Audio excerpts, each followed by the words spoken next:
On behalf of the General Assembly, I have the honor to welcome to the United Nations His Excellency Robert Mugabe, President of the Republic of Zimbabwe, and to invite him to address the Assembly. Your Excellency.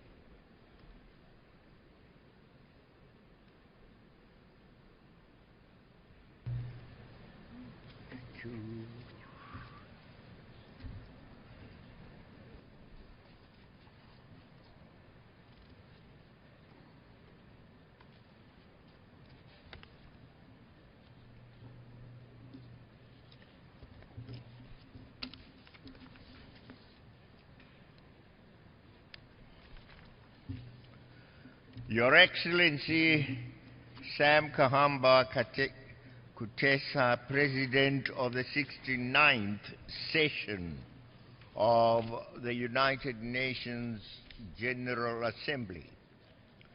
Your Excellency Mr. Ban Ki-moon, Secretary General of the United Nations.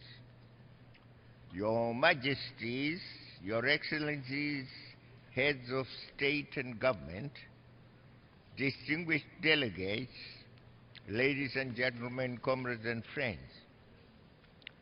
Your Excellency, allow me to congratulate you on assuming the presidency of the 69th session of the General Assembly.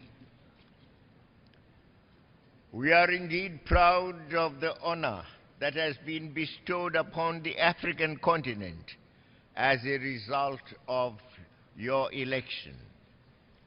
Mr. President, the theme you have chosen for this session, that is, delivering development agenda, is pertinent, appropriate, and timely.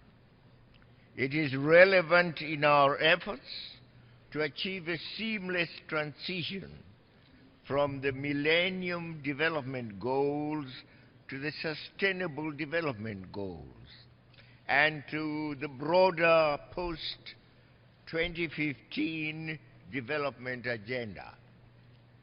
We look forward to having a candid and holistic debate on the challenges we continue to face at the domestic and international levels in our efforts to eradicate poverty. Mr. President, the Millennium Development Goals help to focus and mobilize global development efforts in order to achieve progress in the social sectors.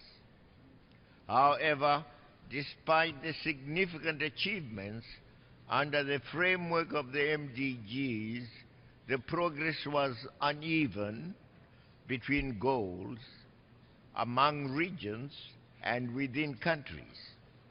Consequently, we cannot remain complacent when some sections of the global community are marginalized or even left behind. We are therefore gratified that the proposed Sustainable Development Goals have taken on board the unfinished business of the Millennium Development Goals. Part of the unfinished business concerns the critical issue of poverty eradication, which remains the greatest global challenge. This issue should therefore be the top priority and overarching objective of the development agenda for the future. Mr. President, we share the view in SADC that the post-MDG agenda must be informed by national development priorities and that the new targets must better reflect local conditions. In this regard, Zimbabwe adopted its own economic blueprint, the Zimbabwe Agenda for Sustainable Socio-Economic Transformation, ZIM-ASSET. This is a bold and achievable development program that has the objective of achieving inclusive economic growth, generation of decent jobs for all, affordable and reliable energy, food security, sustainable agriculture, and development of reliable modern infrastructure. Through this program, we also aim to expand the industrial base, which is key to sustained overall economic development as well as the human development of our country. We continue to push for the leveraging of our diverse and abundant resources through the beneficiation and value addition of our resources. We therefore expect that the proposals in the Sustainable Development Goals, which complement these elements of our national post-2015 development agenda framework, which support these elements of our national aspirations, will be endorsed and integrated in the post-2015 development agenda framework. Mr. President, Your Excellencies, social justice, political stability and sustainable development in African countries can best be achieved through genuine and committed support for the ownership of means of production that favor the poor, who are in the majority. In Zimbabwe, my government has gone a long way in laying the foundation for sustained food production through our land reform program.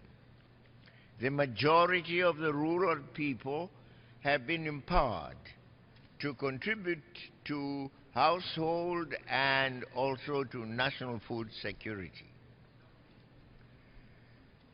The possession and exploitation of land has also turned them into masters of their own destiny, thus giving true meaning to our national independence and unquestioned sovereignty. Mr. President, because Zimbabwe has thus been preoccupied with the empowerment of its people economically, she has become a victim of the evil machinations of Western countries, namely the United States of America and the European Union, who continue to apply unilateral and illegal sanctions as a foreign policy tool to achieve short-term political objectives, particularly regime change. Mr. President, regime change is a diabolical, illegal policy of interference in the domestic affairs of my country, and no good can come from undermining our economy or depriving our citizens of the necessities of life. Why, I ask, should Zimbabweans continue to suffer under the American and European yoke of unjustified and unwarranted illegal sanctions? These evil sanctions violate the fundamental principles of the United Nations Charter and should be condemned by the international community. We once again call for their immediate and unconditional removal. We are a peaceful and a peace-loving nation, ready to engage in constructive dialogue for mutually beneficial relations. We call on those who continue to harbor ill will against us to cast away their hegemony-driven hostility, as we appeal to them to review their hard and cruel positions and open a new chapter in their relations with us based on mutual respect and friendly cooperation. Mr. President, to support the implementation of the post-2015 development agenda, we call for expeditious reform of the Bretton Woods institutions, particularly their governance structures. It is high time that we address the democratic deficit in these institutions and improved their legitimacy. These reforms must reflect current realities and ensure the full voice and participation of developing countries in their decision-making and norm-setting. Mr. President, Zimbabwe firmly believes that the United Nations should promote dialogue to achieve peace, the rule of law, and common understanding among states. Peace, security, stability, and welfare of Africa and our sub-region is vital for us. In Africa, the African Union is working tirelessly to push for peace in the Democratic Republic of the Congo, in South Sudan, in the Central African Republic, and in Somalia.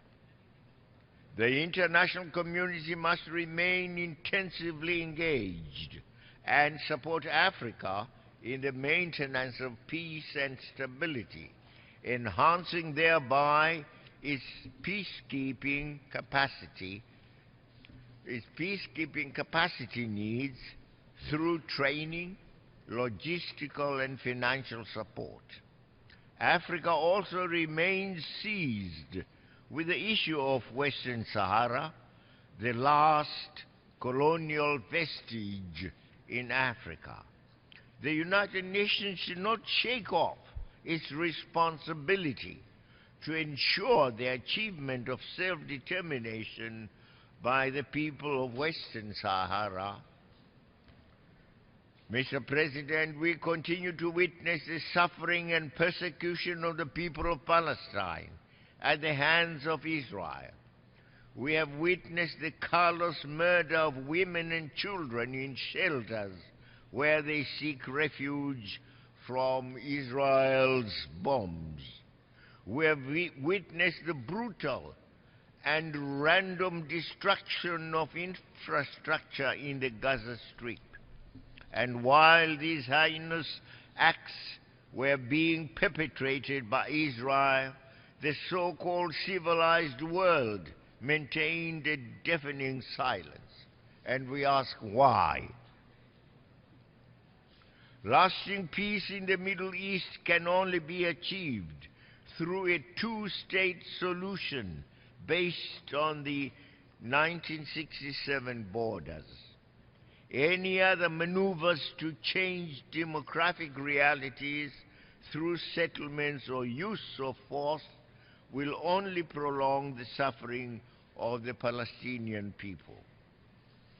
Mr. President, in conclusion, as we move forward, it is important to muster the necessary political will to create a development-oriented international environment that hastens the eradication of poverty and enhances the correct management of our natural resources for economic and social development under renewed, real global partnership.